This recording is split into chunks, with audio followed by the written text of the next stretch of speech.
حضرت امیر معاویہ رضی اللہ تعالیٰ عنہ تو وہ شخصیت ہے، نبی پاک صلی اللہ علیہ وسلم نے امام حسن کو اپنے ساتھ منبر پہ بٹھا کے فرمایا یہ میرا پتر چودھری ہے، یہ سردار ہے، یہ سید ہے۔ حضور کس طرح؟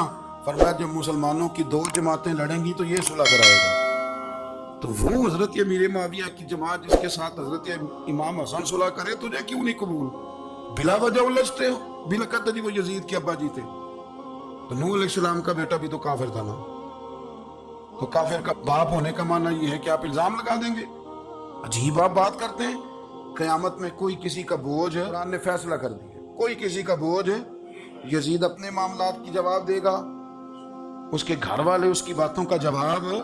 اور جو یہ کہتے ہیں نا کہ ان کے والد معاذ اللہ ٹھیک نہیں تھے، وہ یہ بھی لکھتے ہیں کہ یزید کا پتر بڑا ٹھیک تھا۔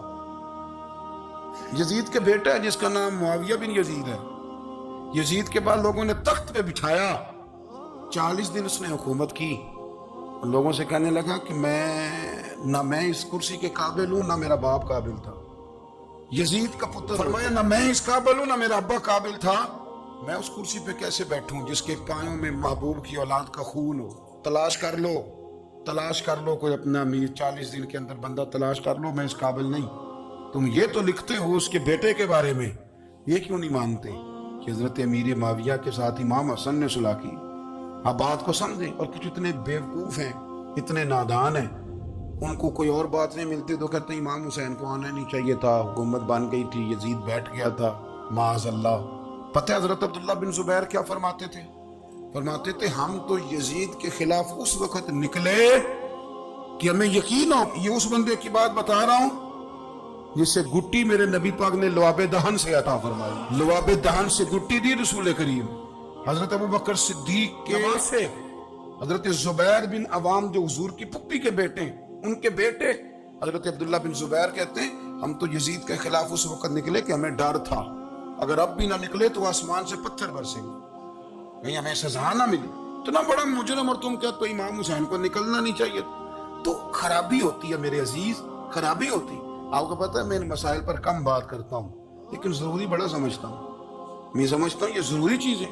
مہربانی فرمائیں کسی جگہ بھی کسی ایک کے بارے میں بھی اپنے عقیدے میں کبھی کوئی کمزوری پیدا، کبھی نہ کوئی کمزوری پیدا، اتنی سی بھی بات کسی کی سننا، کسی کی کرنا، ڈسکس، ہمارا منصب ہی نہیں۔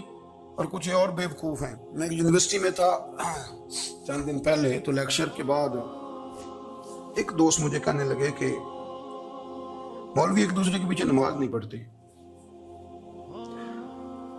میں نے اس کو کچھ پیار کی دلیلیں بھی دی، محبت کی، اس کو کہتے ہیں الزامی جواب ہمارے اصول تفسیر میں۔ میں نے اسے کہا کہ ایک ڈاکٹر سے دوائی لے لیں دوسرے کے پاس جائیں تو کہتا ہے اسے تو پتہ ہی نہیں، تم غلط آدمی کے پاس چلے گئے۔ تو اس سے آپ کو ٹینشن نہیں ہوتی؟ یہ روز سیاست دان دھما چوکڑی مچا رہے ہوتے ہیں کہ فلانا چور ہے، فلانا چور ہے، تو اس سے نہیں ٹینشن؟ مولویوں کی ٹینشن ہے تم؟ کہنے لگا جی نہیں، کیوں نہیں نماز پڑھتے؟ میں نے اسے کہا یار، اور وہ مجھے کہنے لگا جی آپ بڑی مثبت بات کرتے ہیں تو اس لیے میں نے آپ سے سوال کیا ہے۔ میں نے کہا یار بڑی سادی سی بات ہے، اگر تیری سمجھ میں آ گئی تو ٹھیک ہے، نہ بھی آئی تو منوانا تو میرے ذمہ ہے ابھی نہیں، بتانا میرے ذمہ ہے۔ تو یہ بتا، میں نے کہا تیرے ابا جی کو، تیری اماں کو بندہ کافر کہہ گزرے، کوئی مولوی بہت بڑا شیخ الحدیث ہو، اصول تفسیر پہ، فقہ پہ، حدیث پہ دسترس رکھتا ہوں اور مستحضر علم اس بندے کا، تیرے ابے اور اماں کو کافر کہے تو نماز پڑھتا ہے؟ کہنے لگا نہیں۔ تو میں نے کہا جو میرے نبی پاک کے ماں باپ کو مشرک مانے، اور میں نے کہا اگر تم نے دلیل چاہیے ہوگی تو بندے میں تمہیں دوں گا اور بائی نیم دوں گا، اور میں ان کی تحریریں تمہیں دوں گا جو مر گئے یہ لکھتے ہوئے کہ چونکہ وہ پہلے چلے گئے تھے، انہوں نے کلمہ نہیں پڑھا، لہذا معاذ اللہ صبح معاذ اللہ دوزخ میں جائیں گے۔ تیرا حوصلہ پڑھتا ہے تو پڑھ نماز، میرا تو نہیں پڑھتا، میں کیسے پڑھوں؟ اور اس قدر کمزور نظری ایک آدمی کہ اپنے قلم سے لکھتا ہے، اپنے قلم سے اپنی کتاب میں لکھتا ہے کہ جس مچھلی کے پیٹ میں حضرت یونس نے کچھ دن گزارے وہ مچھلی جنت میں جائے گی۔ یہ شرم نہیں آتی؟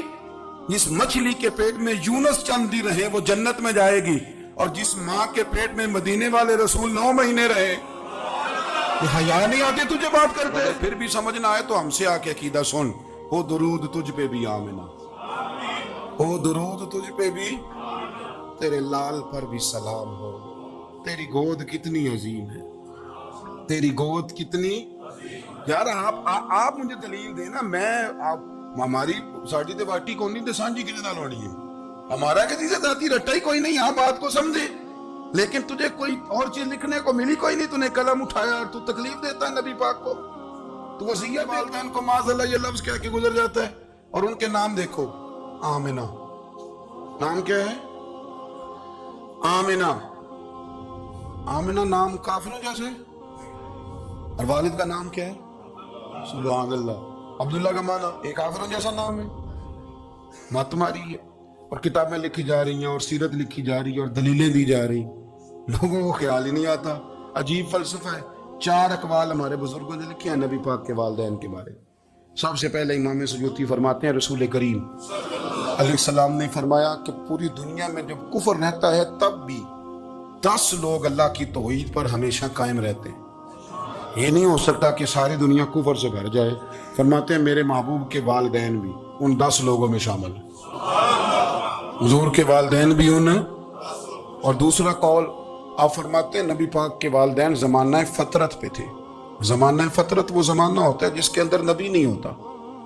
تو لوگ جس دین کو بہتر سمجھتے ہیں اللہ کی توحید کے ساتھ اس پر عمل کرتے ہیں تو ان پر کوئی مواخذہ.